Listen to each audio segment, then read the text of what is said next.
मुसलमान कंडोम का इस्तेमाल कर सकते हैं या नहीं, यानी प्रोटेक्शन एक मुस्लिम यूज़ कर सकता है या नहीं, इस्लाम में उसकी इजाज़त मौजूद है या नहीं।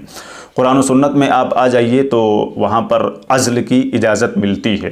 तो इसको पहले ज़माने में अज़्ल कहा जाता था, लेकिन आजकल मॉडर्न टेक्नोलॉजी की ये बरकत है कि उसने हमें अज़्ल की सूरत में एक अल्टरनेट कंडोम की शक्ल में मुहैया कर दिया, तो वो भी एक तरह का अज़्ल ही है। तो जो मॉडर्न फॉर्म में अज़्ल आया हमारे पास वो कंडोम की शक्ल में आया है। बहुत से लोग इसको फैमिली प्लानिंग के पर्पज़ से भी इस्तेमाल करते हैं, यूज़ करते हैं।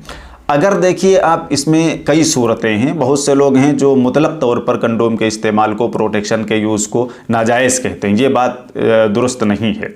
कुछ शक्लें हैं, कुछ ऐसे रास्ते हैं जिन रास्तों में और जिन शक्लों में और जिन कंडीशंस में आप कंडोम का इस्तेमाल कर सकते हैं, बिल्कुल जायज़ है।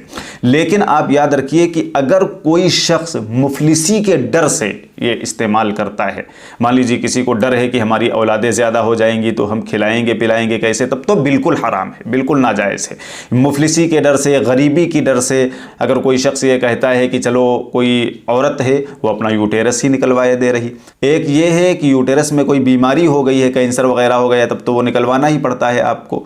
तो बीमारी के अलावा अगर मुफलिसी के डर से और औलाद ना हो, इस प्लानिंग के साथ कोई शख्स अपना यूटेरस निकलवा दे, या मर्द हजरात बहुत से हैं जो नसबंदी करवा लेते हैं, जो नस है वो कटवा देते हैं, तो ये बिल्कुल हराम है, बिल्कुल नाजायज़ है। आप ऐसा नहीं कर सकते, क्योंकि बाकायदा कुरान पाक में सूरह बनी इसराइल में अल्लाह ताला का इरशाद है कि तुम अपनी औलादों को मुफलिसी के डर से कत्ल मत करो, क्योंकि तुमको और तुम्हारी औलादों को हम ही रिस्क देते हैं। और अल्लाह ताला ने फरमाया कि मुफलिसी के डर से औलादों का कत्ल करना ये गुनाह कबीरा है।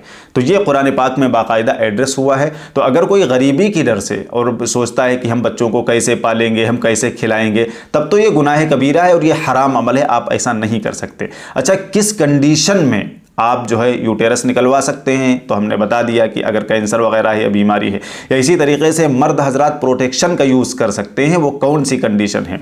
एक ये है कि आपकी औलाद बहुत छोटी है, अगर अभी आपकी बीवी उम्मीद से हो गई तो फिर जाहिर सी बात है पालने पोसने में दिक्कत पैदा होगी, तो ऐसी कंडीशन में आप प्रोटेक्शन का यूज़ कर सकते हैं। इसी तरीके से जो आपकी बीवी है वो बीमार है, ठीक है, या बच्चा जो है बीमार पैदा होने का ख़तरा है, या डॉक्टर कोई है जो बड़ा माहिर है उसने कहा है कि अभी आप जो है बेबी कंसीव करने की क्षमता नहीं रखती हैं, तो इस तरह की जो कंडीशंस हैं, यानी मेडिकल लाइन की कंडीशंस या आपकी अपनी ज़ाती कोई मजबूरी जो वाकई मजबूरी है, तो ऐसी सिचुएशन और कंडीशन में आप प्रोटेक्शन का यूज़ कर सकते हैं, बिल्कुल जायज़ है। अहादीस में आ जाइए, इसकी इजाज़त बाकायदा मिलती है।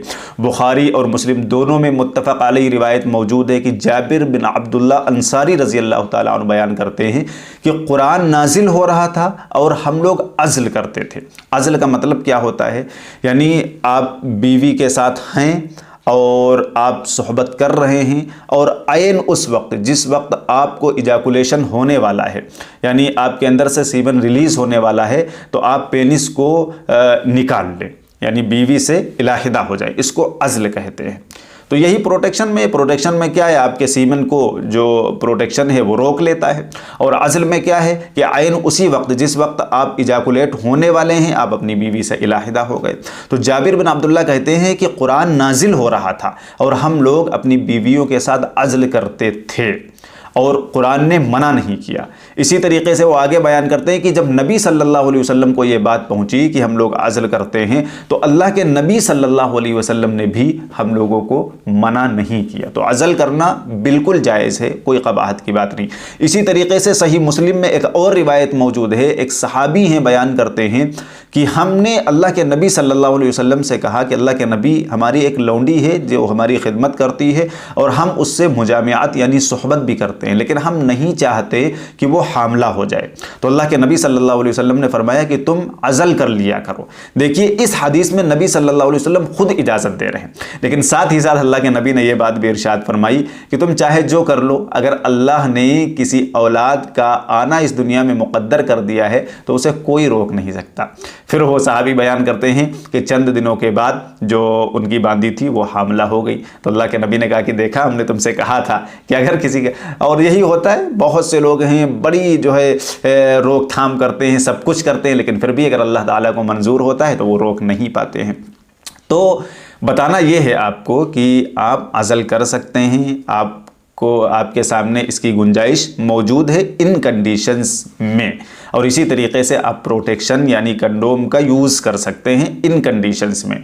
इसके अलावा अगर कोई नसबंदी कराता है सिर्फ इस वजह से कि बच्चे ज़्यादा ना हों या हम कमा करके खिला नहीं पाएंगे, तो ये बिल्कुल हराम अमल है और अल्लाह की खिलकत में तब्दीली के मुतरादिफ है, और जो कि नाजायज़ है। बाकायदा अल्लाह तबारक व तआला ने सूरह निसा में ये बात इरशाद फरमाई, वला आमुरन्नहुम फला युगय्यिरुन्न खल्क़ल्लाह, आप अच्छे भले हैं और आप खसी हुए जा रहे हैं। तो ये अल्लाह की खिलकत में तब्दीली है, और अल्लाह की खिलकत में तब्दीली करना ये हराम अमल है, ठीक है। तो आप ऐसा ना करवाएं, परमानेंट आप जो है इस सिचुएशन में और कंडीशन में ना पहुंच जाएं कि आपके अंदर बच्चा जन्ने की सलाहियत ही ना बचे। बाकी आप प्रोटेक्शन का इन कंडीशंस में यूज़ कर सकते हैं, और इसी तरीके से अगर कोई प्रोटेक्शन नहीं यूज़ कर रहा है तो वो अज़ल भी कर सकता है, यानी आयन उसी वक्त जिस वक्त इजाकुलेशन होने वाला है वो बीवी से इलाहिदा हो जाए। तो अहादीस में इसकी इजाज़त मौजूद है। लिहाजा ये जो मिसगाइड करते हैं लोग एक दूसरे को कि साहब हराम है और ऐसा है वैसा है, तो खुदा के लिए इस तरह की बातें ना करें, पहले पढ़ें, जानें और परखें, उसके बाद ही कोई हुक्म लगाया करें।